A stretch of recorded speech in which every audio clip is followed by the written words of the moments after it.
Monsieur le maire, vous avez souhaité cet hommage au père Jacques Hamel.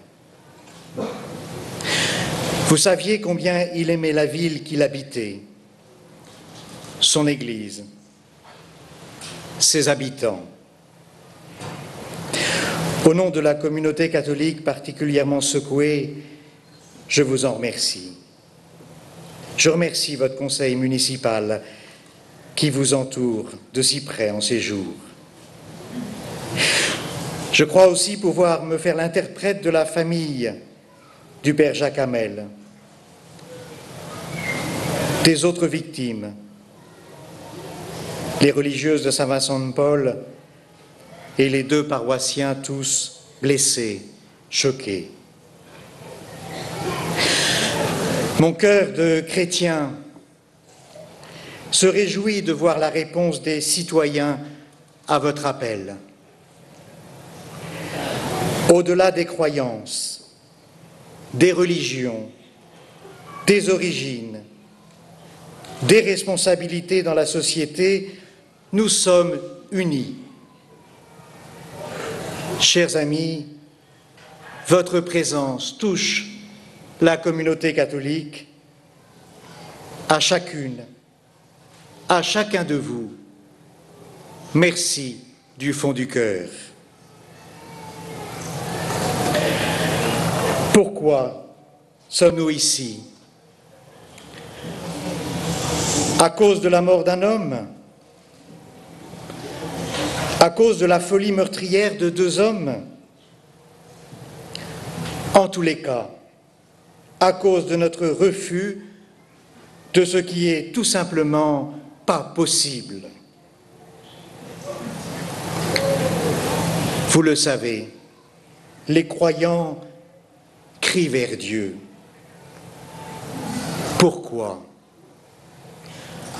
Pourquoi laisses-tu le mal envahir, submerger des cœurs humains au point de les transformer en monstres barbares?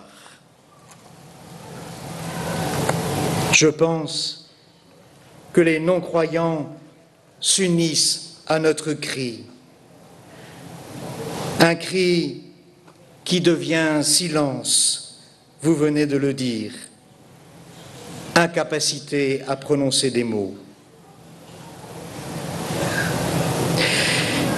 Merci, Monsieur le maire, pour cet hommage à l'homme Jacques Hamel. Merci pour vos paroles justes. Permettez à l'évêque de dire maintenant ce que représente le prêtre Jacques Hamel. Le père Jacques Hamel est mort en habit de prêtre, me disait l'une de ses sœurs hier. Il est mort en célébrant la messe, avec un homme et une femme mariés et 3 religieuses. Que faisait-il de mal? Rien. Il accomplissait ce que prêtres nous aimons faire, modestement, de manière cachée, proclamer la mort de Jésus pour annoncer sa résurrection, c'est-à-dire sa victoire sur la mort, sur le péché.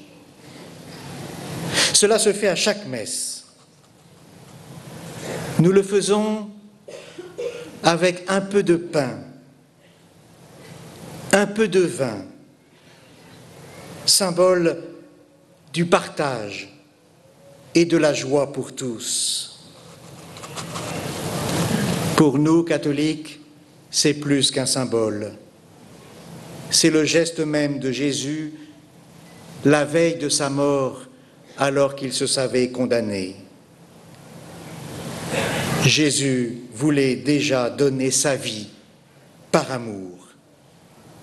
être présent, accompagner l'histoire du monde qui se débat contre le mal, devenir nourriture pour la vie. Il voulait que nous refassions son geste pour que l'amour envahisse le monde, doucement mais sûrement. Une messe avec 5 personnes ou avec des centaines de milliers de jeunes, comme cela se passe à Cracovie. Nous venons d'entendre l'hymne des Journées mondiales de la jeunesse, a la même valeur, le même sens. Dire que l'amour est le véritable avenir de l'humanité, pas la haine. Par sa mort, Jésus, l'innocent par excellence, a donné sa vie par amour. La mort du Père Jacques ressemble à celle de Jésus, comme la mort de tous les martyrs de la vérité, de la justice, de la paix, de la foi. Saurons-nous prendre ce chemin? Saurons-nous donner un sens à notre vie qui refuse la haine et fait gagner l'amour? Le Père Jacques est prêtre. Il n'a jamais cherché les honneurs. Il ne voulait pas être mis en avant, juste rencontrer des hommes, des femmes, des enfants pour les accompagner au nom de Jésus dans leur vie humaine et spirituelle. Combien parmi vous peuvent témoigner du baptême de leur enfant, de leur mariage, d'un deuil accompagné par le Père Jacques? Le Père Jacques ne revendiquait pas sa qualité de prêtre comme un privilège. Il demeurait un citoyen parmi les autres citoyens. Il participait à la vie commune, dans la confiance, tissant des liens d'amitié. Ces liens humains formaient le terreau pour des rencontres qui élèvent l'âme. Saurons-nous prendre le chemin de l'amitié? Saurons-nous nous élever les uns les autres? Saurons-nous, ces jours-ci et dans les semaines qui viennent, avoir des conversations qui élèvent l'âme? Le Père Jacques est prêtre. Il voulait servir jusqu'au bout. Quand je l'ai visité pour faire connaissance, je lui ai demandé, voyant son âge, quelle sera la prochaine étape de ta vie? Il m'a répondu avec un large sourire que vous connaissez, tant que je peux. Notre présence est un engagement à servir la société.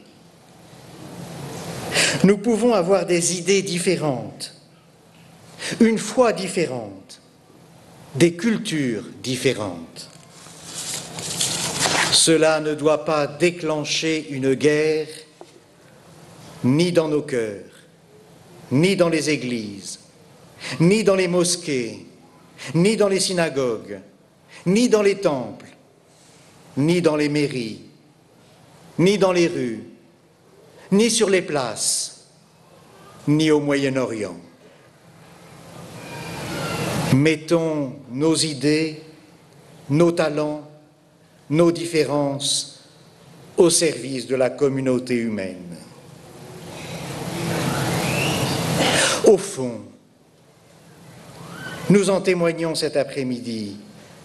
Ce qui nous est commun est plus important que ce qui peut nous diviser. Ce qui nous est commun, c'est notre dignité de personne humaine, si précieuse et si fragile. Peut-être fragile parce que si précieuse. C'est cela que nous avons à servir, la dignité de la personne humaine, la dignité de la communauté humaine. Dans l'histoire de l'humanité, les 10 commandements,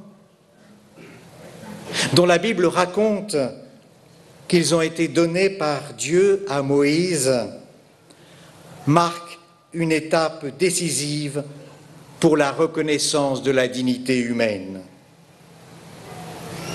Ne faudrait-il pas en faire à nouveau, ou simplement le dire, car nous le savons, un socle pour notre vie commune, pour l'éducation, pour un véritable projet social? Faut-il rappeler ces 10 paroles communes aux traditions religieuses juives, musulmanes et chrétiennes? Permettez-moi. Tu adoreras Dieu seul. Tu respecteras le nom de Dieu. Tu respecteras le jour consacré au Seigneur. Tu honoreras ton père et ta mère. Tu ne tueras pas. Tu ne commettras pas d'adultère. Tu ne voleras pas. Tu ne mentiras pas. Tu ne désireras pas la femme de ton prochain. Tu ne désireras pas le bien d'autrui. La liberté, l'égalité et la fraternité trouvent en ces commandements une source, une base. En fait, ils sont inscrits dans le cœur de l'homme croyant. Ils sont aussi, j'en suis sûr, dans le cœur de celui qui s'interroge sur l'existence de Dieu. Les non-croyants rendent un grand service aux croyants.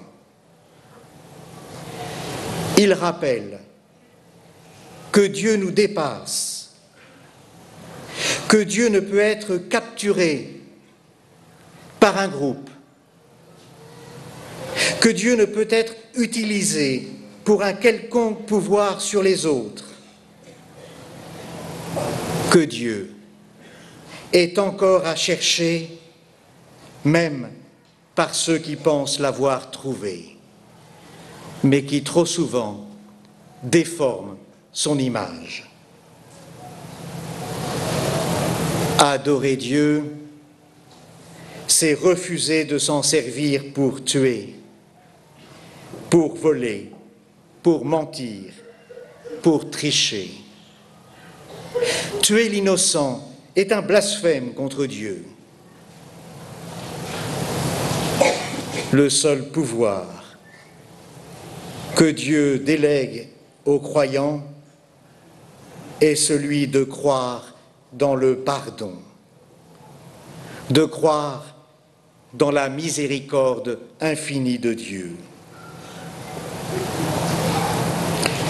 Les chrétiens, dans la seule prière que Jésus leur a apprise, disent à Dieu le Père, « Pardonne-nous comme nous pardonnons. » Ce soir,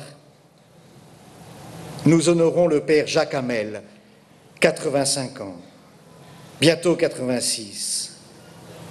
En lui, je crois que saint Étienne du Rouvray honore son père et sa mère.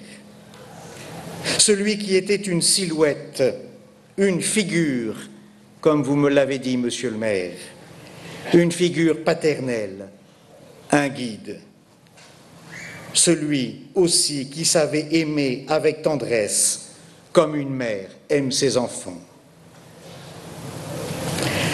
Liberté, égalité, fraternité. Chers amis, soyons vraiment libres. Débarrassons-nous de la vengeance, de la haine, qui fait de nous des esclaves de nos passions et non des hommes libres. Soyons vraiment égaux. Rejetons les soifs de pouvoir. Ayons comme seule ambition de rendre service aux autres, d'être bienveillants, chacun à notre place, sans rechercher les honneurs. Soyons vraiment frères. Rejetons tout racisme, toute xénophobie, toute injure envers le voisin, le lointain aussi. Reconnaissons que nous sommes de la même famille humaine, qui n'a qu'un seul cœur, une seule âme, une seule espérance, le bonheur de tous. Monsieur le Président du Conseil constitutionnel, Madame la Ministre représentant le gouvernement, Mesdames et Messieurs les élus de la nation, parlementaires, Monsieur le Président de la région, Mesdames et Messieurs les élus de nos villes et de nos communes, Mesdames et Messieurs les représentants des cultes,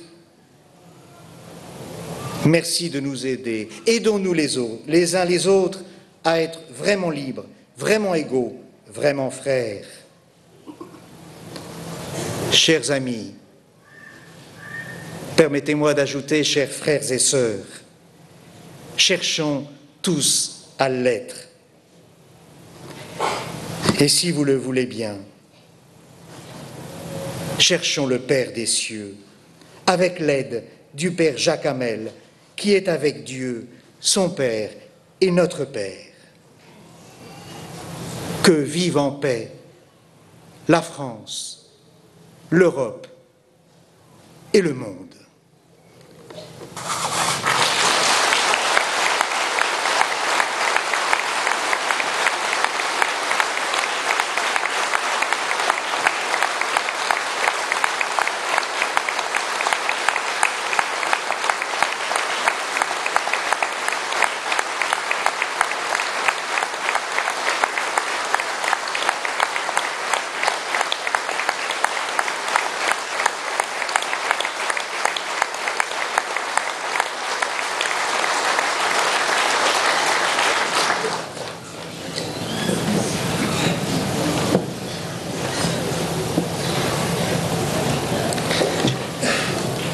Mesdames, Messieurs, nous allons ensemble observer 1 minute de silence.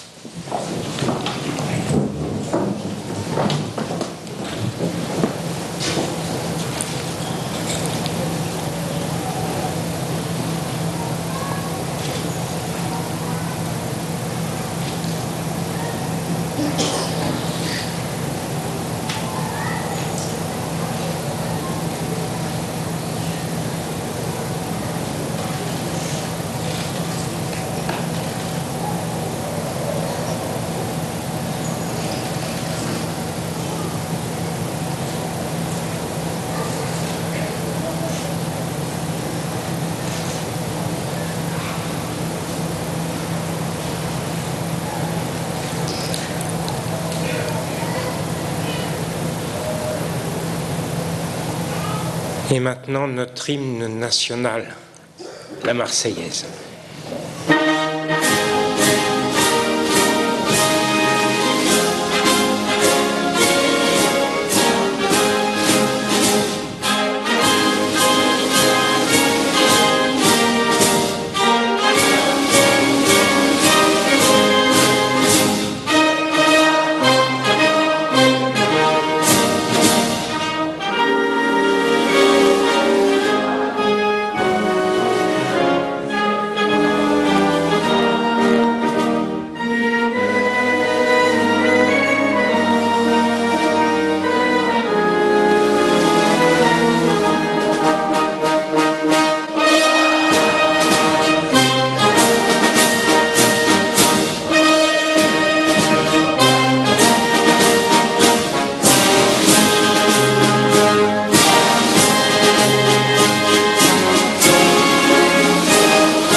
Merci à vous, courage.